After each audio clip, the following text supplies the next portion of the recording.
Praise the Lord, ஹல்லேலூயா. கிறிஸ்துவுக்குள் பிரியமானவர்களே, இந்த அருமையான காலை வேளையிலும் தேவ சமூகத்துக்கு வந்தவங்க ஒவ்வொருவரையும் இயேசுவின் இணையற்ற நாமத்தினாலே அன்பின் வாழ்த்துக்கள். இந்த நாளிலும் நீதிமொழிகள் 3ஆம் அதிகாரம் 27வது வசனத்தை அடியேன் வாசிக்கிறேன். நன்மை செய்யும்படி உனக்கு திராணி இருக்கும்போது அதை செய்யத்தக்கவர்களுக்கு செய்யாமல் இராதே. ஹல்லேலூயா. ரொம்ப அருமையான வார்த்தை. இந்த மாதம் நமக்கு தேவையான வார்த்தை. ஆமேன். பாருங்க, நன்மை செய்யும்படி உனக்கு திராணி இருக்கும்பொழுது, அதாவது உங்களுக்கு பலன் இருக்கும் பொழுது, உங்களுக்கு ஆசீர்வாதம் இருக்கும் பொழுது அதை நாம் செய்ய வேண்டும் என்று சொல்லுகிறார். ஆமேன், ஹல்லேலூயா. ஆனால் திராணி இருக்கிற நம்மால செய்ய முடியும் என்றால் அதை பக்கத்தில் இருக்கிறவர்களுக்கு செய்யத்தக்கவர்களுக்கு நாம செய்யணும். ஹல்லேலூயா. எல்லாருக்கும் செய்யணும்னு சொல்லல. உன் பக்கத்தில் ஆண்டவர் அந்த ஆத்துமாவை கொடுத்திருக்கும் போது அவர்களுக்கு அந்த காரியத்தை செய்வது தப்பில்லை. ஹல்லேலூயா. முதல்ல பொருள் விஷயத்தை மாத்திரம் எடுப்போம். இப்போ ஆசீர்வாதம் இருக்கு, உங்களால் ஒருத்தவங்களுக்கு ஒரு நல்ல ட்ரெஸ் எடுத்து கொடுக்க முடியும். நீங்க ஒரு 10,000 ரூபாயில ட்ரெஸ் எடுக்கிறீங்கன்னா உங்களுக்கு கீழே இருக்கிறவங்களுக்கு ஒரு 1000 ரூபாய் இல்லை ஒரு 500 ரூபாயில உங்களால் முடிஞ்சா அந்த காரியத்தை செய்யலாம். உங்களுக்கு மேலே உங்களுக்கு குறித்த ஆசீர்வாதம் ஆண்டவர் கொடுத்திருந்தா, உங்களுக்கு ஆண்டவர் ஒரு 2000 ரூபாயில நீங்க எடுத்தீங்கன்னா ஒரு 100-200ல மற்றவங்களுக்கு உதவி செய்கிற அளவுக்கு திராணி இருக்கும் என்றால் அதை செய்யத்தக்கவர்களுக்கு நீங்க செய்யுங்க. செய்யத்தக்கவர்கள் ரொம்ப முக்கியம். அதை பார்த்து செய்வது நல்ல விஷயம். ஹல்லேலூயா. ஸோ ஏன் ஆண்டவர் நமக்கு கையில கொடுத்திருக்கிறார்? ஒருவேளை நம்ம கிட்ட வாங்குறவங்க கையில இந்த பொருளோ இந்த பலனோ இந்த திருப்தியான காரியத்தை கர்த்தர் கொடுத்திருந்தா அவங்க நம்ம கையில கொடுத்திருப்பாங்க. இன்னைக்கு கொடுத்திருப்பாங்களா இல்லையான்னு தெரியல.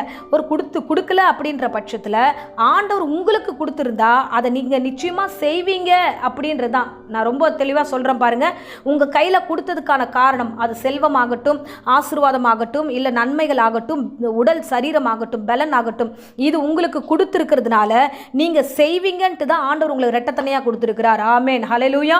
ஸோ நீங்க என்ன பண்ணணும் அப்படின்னா, பெற்றுக்கொண்ட நீங்க இல்லாதவர்களுக்கு, இழிவானவர்களுக்கு, நாம் செய்யத்தக்கவர்களுக்கு நிச்சயமாய் செய்ய வேண்டும். ஆமேன், ஹல்லேலூயா.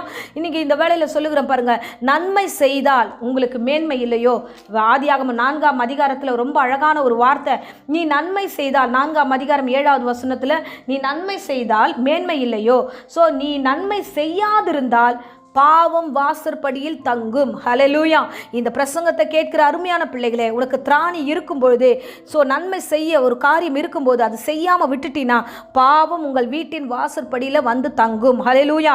நான் ஆசீர்வதித்திருக்க நீ அதை மாத்திரம் பெற்றுக்கொண்டு இருக்கக்கூடாது என்பதற்காகவே செய்யத்தக்கவர்களுக்கு சரியான நேரத்தில் நீங்கள் பணமாகவோ பொருளாகவோ உடல் உழைப்பாகவோ, உங்களால் பணம் இல்லை பொருள் இல்லை எனக்கு பலன் இருக்கு அப்படின்னா அது உடல் உழைப்பிலையாவது நீங்கள் மற்றவர்களுக்கு நீங்கள் உதவி செய்ய வேண்டும். ஆமேன், ஹல்லேலூயா. இதுக்கு ஒரு அழகான உதாரணத்தை சொல்றேன் பாருங்க. இயேசு கிறிஸ்து சொன்ன உவமை லூக்கா 16ஆம் அதிகாரத்தில் லாசரு என்ற ஒரு மனுஷன், அதாவது ஒரு ஐஸ்வர்யவான் இருக்கிறாரு. அந்த வீட்டில் எல்லா ஆசீர்வாதம் நிறைஞ்சிருக்கு. அவர் வீட்டுக்கு கீழே லாசரு இருக்கிறார். அவர் எப்படிப்பட்டவராகனா, அவர் ஒரு தரித்திரனா இருக்கிறான். அவன் கையில் ஒன்றுமே இல்லை. அவன் அந்த எஜமானுடைய, அதாவது ஐஸ்வர்யவான் வீட்டிலேருந்து மேஜையிலேருந்து விழுற அந்த சாப்பாடு, அந்த பிரெட்டு நிமித்தமாக அதில் நம்ம வயிற்றை கழுவிக்கலாம், நாம் சாப்பிடலாம், அப்படி நம்ம இருக்கலாம்னு சொல்லிட்டு திருப்தி அடையலாம்னு சொல்லிட்டு இருக்கிறான். ஆனால் அது கூட அவனுக்கு கிடைக்கல.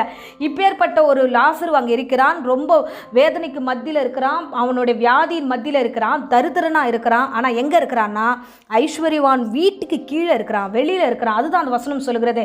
ஐஸ்வர்யவான் வீட்டுக்கு கீழே இருக்கும்போது அதை அவன் கவனிக்கலை. அதை அவன், அந்த ஐஸ்வர்யவான் அந்த லாசருக்கு எந்த நன்மையும் செய்யலை. ஒரு நாள் மரணம் வருகிறது. 2 பேரும் மரித்து போகிறார்கள். ஐஸ்வர்யவான் எங்கே போகிறான்? ஸோ அவனுக்கு நன்மை செய்யாததுனால, பாவம் செய்தபடினால அவன் நரகத்துக்கு தள்ளப்படுகிறான். லாசருவோ அந்த நன்மை பெற்றுக்கொள்ளாததுனால அவன் அங்கே மரித்து போகும்போது பரலோகத்தில் போகிறான் என்று, லாசரும் எங்கன்னா ஆபிரகாம் மடியில் அமர்ந்திருக்கிறான் என்று வேதம் சொல்லுகிறது. ஹல்லேலூயா. ஸோ இன்றைக்கு இந்த பிரசங்கத்தை கேட்கிறவர்களே, அருமையான பிள்ளைகளே, உங்களுக்கு நன்மை செய்ய திராணி இருந்தால் நிச்சயமாக செய்ய வேண்டும். நீங்க செய்வீங்கன்னு தான் உங்க கையில் கொடுத்துருக்கிறாரு. நீங்க செய்ய மாட்டீங்கன்னா வேற யாருக்காவது கொடுத்துருக்கலாம். ஆகையால செய்ய மனது இருக்கும்போது செய்யுங்க. செய்யலைன்னா பாவம் வாசற்படியில் தங்கும். ஆகையால செய்யத்தக்கவர்களுக்கு திராணி இருக்கும்போது செய்யுங்க. நீங்கள் செய்யும்போது ஒரு வேளை தேவ தூதர்களையும் நீங்கள் விசாரிக்கலாம் என்று வேதம் சொல்லுகிறது. ஆகையால நன்மை செய்து ஆசீர்வாதத்தை சுதந்திரித்துக் கொள்ளுங்க. உங்களுக்காக அடியேன் ஜெபிக்கிறேன். அன்பு ரட்சகா, இந்த அருமையான வேலைக்காக நன்றியோடுமை ஸ்தோத்திரம் பண்ணுகிறோம். அருமையான இந்த வேளையில் அப்பா, என் பிள்ளைகளுக்கும் எனக்கும் நீர் கொடுத்த ஆலோசனைக்காக நன்றி ராஜா.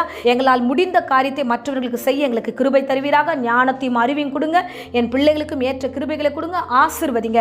தேவ சமூகம் எப்பொழுதும் ஆண்டவரே எங்கள் பிள்ளைகளோடு கூட இருப்பதாக.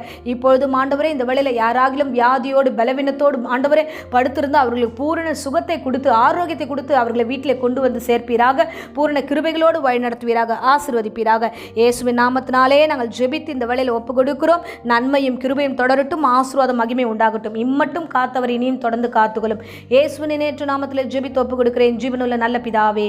ஆமேன், ஆமேன். Praise the Lord. God bless you.